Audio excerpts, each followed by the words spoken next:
The day the judge signed the divorce decree, Elena felt as though the air had been carefully removed from the courtroom. Mark didn't look at her when the final decision was read. He simply adjusted his cufflinks, silver, engraved with his initials, and leaned back in his chair as if he had just completed a profitable merger. The ruling was swift. The house in Westbrook Heights, awarded to Mark. The 2 vehicles, awarded to Mark. The joint investment portfolio, legally reclassified as his separate premarital asset due to a revised agreement she had signed 18 months prior. The savings account, reallocated, after a documented business downturn. Even her grandmother's piano, once proudly displayed in the living room, was listed as undetermined property, later to be retrieved by Mark's assistant. Elena stood there while the clerk handed her a slim manila folder. It felt insultingly light. Outside the courthouse, snow drifted lazily from a pale sky. Mark finally turned to her. "You always underestimated how business works," he said evenly. "Emotion doesn't hold up in court." She stared at him, searching for the man she had married, the ambitious dreamer who once sketched company ideas on napkins at midnight. But that version of him had evolved into something sharper, colder. "You hid assets," she said quietly. "I protected what I built," he corrected. "You should have read the amendments more carefully." The amendment. An anniversary dinner at a rooftop restaurant. Champagne. Soft lighting. He had slid the document across the table casually. "It's just restructuring for tax efficiency," he had told her. "My attorney recommends it." She had trusted him. She signed. Now she watched him walk down the courthouse steps, phone already pressed to his ear, voice confident. "Yeah, it's done." 3 weeks later, Elena moved into a studio apartment above a bakery in an older part of the city. The ceilings were low. The floors creaked. Every morning at 5, the scent of rising dough filled the space. It wasn't the life she had imagined, but it was stable. She returned to architecture, the profession she had quietly scaled back to support Mark's growing logistics company. Back then, she had redesigned office layouts, drafted sustainability proposals, and even helped pitch investors. None of that had been considered marital contribution in court. The boutique firm that hired her specialized in eco-conscious commercial design. It paid modestly, but they valued innovation. That mattered. On her second month there, the firm landed its biggest contract yet, redesigning the headquarters of Ross Dynamics, a fast-growing tech distribution company expanding nationally. "Elena," her supervisor said, handing her the file, "you're leading the concept presentation. The CEO insists on attending personally." She nodded, though her pulse quickened. She hadn't stood in front of a boardroom since before the divorce. The morning of the meeting, she wore her simplest charcoal suit. No flashy jewelry, no unnecessary armor, just clarity. The Ross Dynamics building was glass and steel, minimalist but imposing. Inside, executives filled the conference room with the low hum of expectation. Then Daniel Ross walked in. He didn't arrive with theatrics.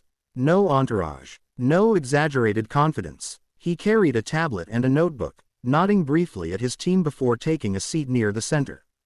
Elena began her presentation. She spoke about transparency in physical space, how open architecture could encourage accountability. She explained the use of reclaimed wood, energy-efficient glass, and collaborative zones designed to remove hierarchy without sacrificing productivity. As she described an atrium that would flood the interior with natural light, she felt the familiar steadiness return to her voice. This was her language. This was something no one could take through clever paperwork. When she finished, the room was quiet.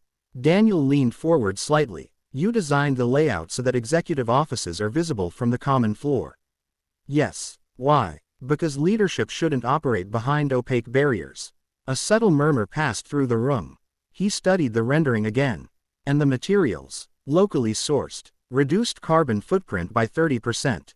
Long-term operational savings." He nodded slowly. The executives began discussing cost projections, but Daniel's attention returned to Elena. "Stay for a moment after," he said. When the others filtered out, Elena gathered her portfolio carefully. "You built this concept around trust," Daniel said. She hesitated. "Trust and verification." A faint smile touched his expression. "Those don't always coexist." "They should." He watched her closely now, not assessing her appearance, but weighing her composure. Your last name, he said casually. Hale. Any relation to Mark Hale? Her stomach tightened. He's my ex-husband. I thought so. She exhaled. You know him. He approached Ross Dynamics last year. Proposed a distribution partnership. Very persuasive. That sounds familiar. We declined. She nodded. You're fortunate. Daniel's expression shifted, curiosity sharpening. Your divorce was recent. 3 months. He considered something carefully. Did he liquidate shared assets before filing? Yes. Transferred corporate shares? Yes. And you signed revised financial disclosures?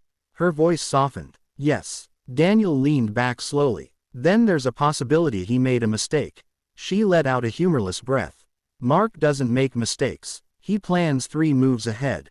Ambitious men often overestimate their invisibility. That night, Elena couldn't sleep. She replayed Daniel's questions repeatedly. Around midnight, she opened the manila folder again. She reviewed the financial disclosure forms Mark had sworn were complete. Her eyes paused at one line item. Corporate restructuring. Non-marital holding entity established pre-filing. She hadn't understood it at the time. The next morning, Daniel called. I spoke with a forensic accountant we used during acquisitions, he said. Purely hypothetically, if your ex transferred shares into a shell corporation before disclosing assets, and if beneficial ownership wasn't properly dissolved, he would still be legally connected to me. Possibly. Especially if documentation was rushed. Elena drove to the county records office that afternoon. There it was. A holding company registered 6 months before the divorce. Hale Strategic Logistics Holdings. Co-founder. Mark Hale. Co-founder. Elena Hale. Her signature was attached digitally from a prior partnership document, reused when Mark restructured the company. He had intended to shift assets out of the marital estate, but he hadn't formally removed her from ownership before filing. The implications hit her like sudden oxygen. He had hidden millions in shares, and half of them, legally, still belonged to her. When her new attorney filed the motion to reopen the settlement, Mark called her within hours. What are you doing? He demanded. Reviewing incomplete disclosures. You signed the agreement. Based on false information. You're being manipulated, he snapped. No, she said calmly. I'm being informed. Daniel never overstepped, never dictated strategy. But his legal department provided records from Mark's previous partnership pitch. Documents that listed asset valuations far exceeding what he had reported in divorce court. Inconsistency. That was the word that mattered. The second court appearance felt different. This time, Mark's confidence flickered when the forensic accountant explained the timeline. Asset transfers, shell incorporation, beneficial ownership overlap. The judge's expression hardened. Mr. Hale, she said sharply, you swore under oath that these disclosures were complete. Mark's attorney attempted to argue clerical oversight, but the evidence showed pattern, not accident.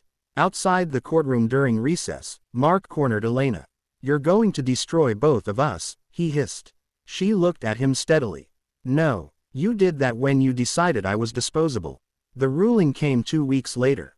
Concealment of marital assets, misrepresentation, fraudulent transfer. The divorce settlement was vacated and restructured. Elena was awarded half of the concealed shares, now valued significantly higher than the house and vehicles he had fought so aggressively to keep. Additional penalties were imposed. Legal fees shifted. Reporters gathered when Mark exited the courthouse this time. He didn't adjust his cufflinks. He avoided cameras. Across the street, Daniel waited beside his car. You didn't have to involve your company, she said quietly when she reached him. I didn't, he replied. I involved my standards. She studied him. Why? Because transparency only works if someone enforces it. A week later, Daniel invited her to Ross Dynamics' newly cleared top floor, the future site of the headquarters she had designed. I have a proposal, he said. She tensed slightly. Professional, he clarified. He offered her a partnership to lead a new sustainable development division under Ross Dynamics. Full equity in her name. Independent decision-making authority. No hidden amendments, he added. She read every clause carefully this time. Every definition. Every footnote. Daniel watched her without impatience. When she finished, she looked up. You left nothing ambiguous. That's the point. She signed. Months later, sunlight streamed through the completed atrium exactly as she had envisioned. Employees moved through open spaces built on clarity and collaboration. Daniel joined her at the railing overlooking the main floor. Mark believed contracts were about what you could hide, he said quietly. Elena watched the light spill across reclaimed wood floors.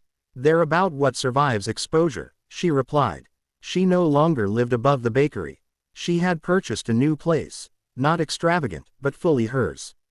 Her name stood alone on the deed. Mark's company continued operating, though under scrutiny and diminished reputation.